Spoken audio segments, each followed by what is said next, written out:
नमस्कार दोस्तों, स्वागत है आपका मेरे YouTube चैनल कंप्लायंस मॉन्क पे। जैसा कि आप जानते हैं कि राज्य सरकार एवं केंद्र सरकार समय समय पर मिनिमम रेट ऑफ वेज को शेड्यूल एम्प्लॉयमेंट के लिए फिक्स या रिवाइज करती है। उसी तरह एक एम्प्लॉयर अपने एम्प्लॉय के भी सैलरी को during the time of joining fix करती है और समय समय पर उसको रिवाइज करती है। अब यहां मेरा आपसे सवाल यह है कि क्या एम्प्लॉयर को या एचआर को जब वह एम्प्लॉय की सैलरी को फिक्स या रिवाइज कर रहा है तो उसे सैलरी स्ट्रक्चर पर बेसिक एवं डीए एग्जैक्टली उतना ही अमाउंट प्रिस्क्राइब करना चाहिए, कम से कम जितना कि नोटिफिकेशन रेट पे राज्य या केंद्र सरकार के द्वारा निश्चित किया गया है, या फिर वह दिए गए मिनिमम वेज या फिर डीए रेट को सेग्रीगेट कर सकता है अन्य अलाउंसेस में। तो इन्हीं सवालों का जवाब खोजने के लिए आज हम देखेंगे honourable supreme court of India के द्वारा दिए गए judgement in the case of Hindustan sanitaryware and industries limited and others versus the state of Haryana and Faridabad industries association versus the state of Haryana. इन दोनों केस को स्टडी करने के बाद हमें पता चलेगा कि क्या splitting of minimum wage into other allowances is legally valid or invalid। तो आइए देखते हैं और समझते हैं और जानते हैं इस केस को इन डिटेल में।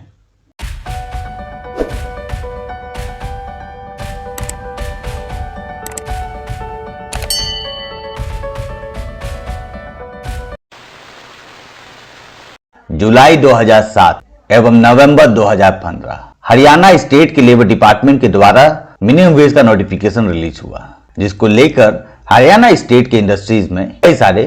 आपत्तियां उत्पन्न हुई और अंत में Hindustan sanitary ware and industries limited एवं फरीदाबाद इंडस्ट्रीज एसोसिएशन ने इस नोटिफिकेशन को खारिज करने की अपील हाई कोर्ट में किया और जो कि अंत तक सुप्रीम कोर्ट ऑफ इंडिया में गया। आइए देखते हैं इन नोटिफिकेशन में ऐसी क्या बातें थी जिसको लेकर हरियाणा स्टेट की इंडस्ट्रीज और एम्प्लॉयर को आपत्तियां थी। सबसे पहले हम देखते हैं डीम प्रमोशन का प्रोविजन, जिसके तहत एक एम्प्लॉय को उसके ईयर ऑफ एक्सपीरियंस के अनुसार बाय डिफॉल्ट प्रमोट किया जाता है। सेकंड पॉइंट हम देखते हैं कि इस एक्ट ने जो apprentice candidate under apprenticeship act hire किए जाते हैं, अपॉइंट किए जाते हैं, उसे अपने एम्बिट के अंदर लिया है। तीसरा पॉइंट हम देखते हैं ट्रेनीज के पीरियड को भी फिक्स किया है और कहा है कि 1 साल से ज्यादा आप ट्रेनी को कंटिन्यू नहीं कर सकते हो, उसके बाद आप उसे रेगुलराइज करोगे। चौथा पॉइंट आप देखोगे कि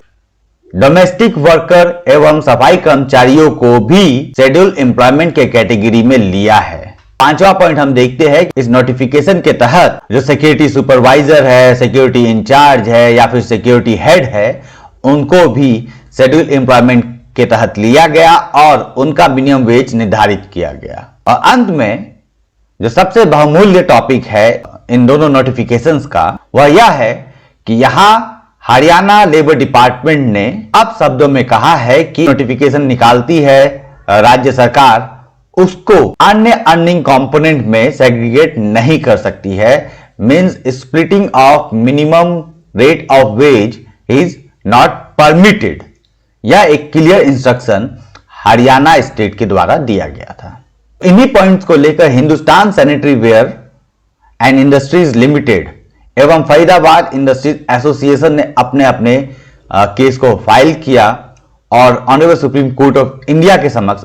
अपने व्यू को प्रेजेंट किया। जैसा कि आप देख सकते हैं कि इस केस लॉज में कई सारे पॉइंट्स को कवर किया गया है, लेकिन सिंस यह video specifically splitting of minimum veg के कॉन्सेप्ट के बारे में है, इसलिए हम सिर्फ और सिर्फ उसी टॉपिक के संबंधित में जो विषय पे डिस्कस हुआ है उसे यहाँ पर प्रेजेंट करेंगे आपके समक्ष। अगर आप चाहते हैं कि हम अन्य टॉपिक जो इस केस लॉ में कवर किया गया है उसके बारे में भी डिटेल वीडियो बनाएं तो प्लीज कमेंट में अपने विचार को इस रिगार्डिंग प्रकट करें। हरियाणा राज्य के एम्प्लॉय समुदायों ने जब हरियाणा हाई कोर्ट के समक्ष अपनी अपील जारी की और कहा कि मिनिमम वेज को हम अन्य अर्निंग कंपोनेंट में सेग्रीगेट कर सकते हैं और यह कंप्लीटली लीगल है और वैलिड है और यह परमिसेबल है। इस केस के जजमेंट को रेफरेंस में लेते हुए हरियाणा हाई कोर्ट ने हरियाणा राज्य के द्वारा रिलीज किए हुए notification in the year of 2015 में, जिसमें उन्होंने segregation of minimum wage into various forms of allowances को मना किया था, इनपरमिसिबल घोषित किया था, उसको लीगली वैलिड करार दिया। जिस पर जाने माने वकील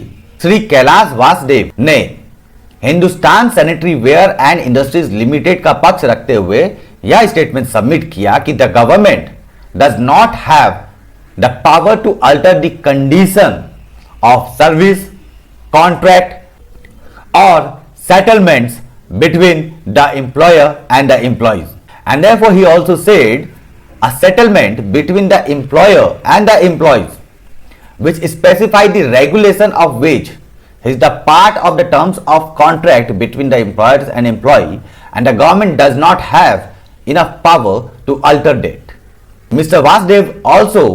submitted judgment given by the Honorable Supreme Court of India in the case of BD Leaves and Tobacco Merchants Association versus the State of Bombay, where the Honorable Court explained the understanding or the difference between minimum wage, fair wage and living wage। और इन्होंने कहा कि किसी कारणवश Haryana high court ने इस judgement को नजरअंदाज किया जिससे मिनिमम वेज का एक्चुअल मीनिंग निकलता है। और उन्होंने साफ साफ ऑनरेबल सुप्रीम कोर्ट के समक्ष यह पॉइंट रख दिया, यह कहते हुए कि the power that is conferred to the government was only to deal with the fixation and revision of the wage and not to interfere with the contractual rights and the obligation between the employer and employee. वहीं advocate Harvinder Singh ने Faridabad industries association की तरफ से यह कहा कि splitting of minimum wage into component is permissible as there is no provision in the minimum wage act of 1948। श्रीमान हरविंदर सिंह ने फरीदाबाद इंडस्ट्रीज एसोसिएशन की तरफ से यह भी कहा कि वेज का जो डिफिनेशन सेक्शन 2H में स्थापित किया गया है उसमें क्लियरली मेंशन है कि all the remuneration in accordance with the terms of employment और द कॉन्ट्रैक्ट एवं there is no concept of basic rate of minimum wage। Finally दोनों पक्षों के आर्ग्यूमेंट को ध्यान में रखते हुए और दिए गए रेफरेंस को ध्यान में रखते हुए honourable supreme court of India के द्वारा श्रीमान जस्टिस L नागेश्वर राव एवं जस्टिस M.R. शाह ने जो जजमेंट दिया है इसे एक लैंडमार्क जजमेंट के रूप में देखना चाहिए। इस जजमेंट में उन्होंने कहा the prohibition of segregation of wage into components in the form of allowances in the notification is impermissible। यहां इसका तात्पर्य यह निकलता है कि राज्य सरकार के द्वारा जो नोटिफिकेशन दिया गया था स्टेट ऑफ हरियाणा में मिनिमम वेज के रिगार्डिंग, जिसमें राज्य सरकार ने एम्प्लॉयर को साफ साफ शब्दों में नोटिफिकेशन में लिख के दिया था कि वह नोटिफिकेशन के रेट के बेसिक और डीए के कंपोनेंट को उतना ही रखे जितना कि उन्होंने नोटिफिकेशन रेट के अमाउंट में लिखा है, और किसी भी तरह का उस अमाउंट को डिस्ट्रीब्यूट करके अन्य कंपोनेंट में निर्धारित ना करे। राज्य सरकार के इस दिशा निर्देश को honourable supreme court of India ने संपूर्ण रूप से खारिज कर दिया और कहा कि इस तरह का निर्देश देना अनुचित है और राज्य सरकार के पास ऐसा किसी भी तरह का अधिकार नहीं है कि वो एम्प्लॉयर को बाध्य करे कि वह नोटिफिकेशन के हिसाब से ही एम्प्लॉयर अपने एम्प्लॉय को सैलरी स्ट्रक्चर में एग्जैक्टली कम से कम उतना ही अमाउंट दे या उससे ज्यादा। अर्थात अगर एम्प्लॉयर चाहे तो बेसिक अगर मान लीजिए 1000 रुपए लिखा है तो वो 800 रुपए बेसिक देके और 200 रुपया अन्य किसी कंपोनेंट में डाल सकता है। In simple term segregation of notification rate is legally valid by the honourable supreme court of India. उम्मीद करता हूं दोस्तों कि आपको यह वीडियो पसंद आया होगा, और अगर आप चाहते हैं कि मैं राहुल कुमार इसी तरह के कंटेंट और बनाऊं ज्यादा से ज्यादा ऑनरेबल सुप्रीम कोर्ट की landmark judgement in the field of labour law या अन्य किसी कंप्लायंस क्षेत्र में जो उन्होंने दिया है उसे आपके समक्ष रखूं, तो कृपया करके आप मेरे इस चैनल को सब्सक्राइब करें, अपने कम्युनिटी में लोगों के साथ शेयर करें ताकि ज्यादा से ज्यादा लोगों को इसका लाभ मिले और वह यह लाभ दूसरों के साथ शेयर कर सके। अब मिलते हैं आपसे अपने अगले वीडियो पे, तब तक के लिए धन्यवाद। जय हिंद।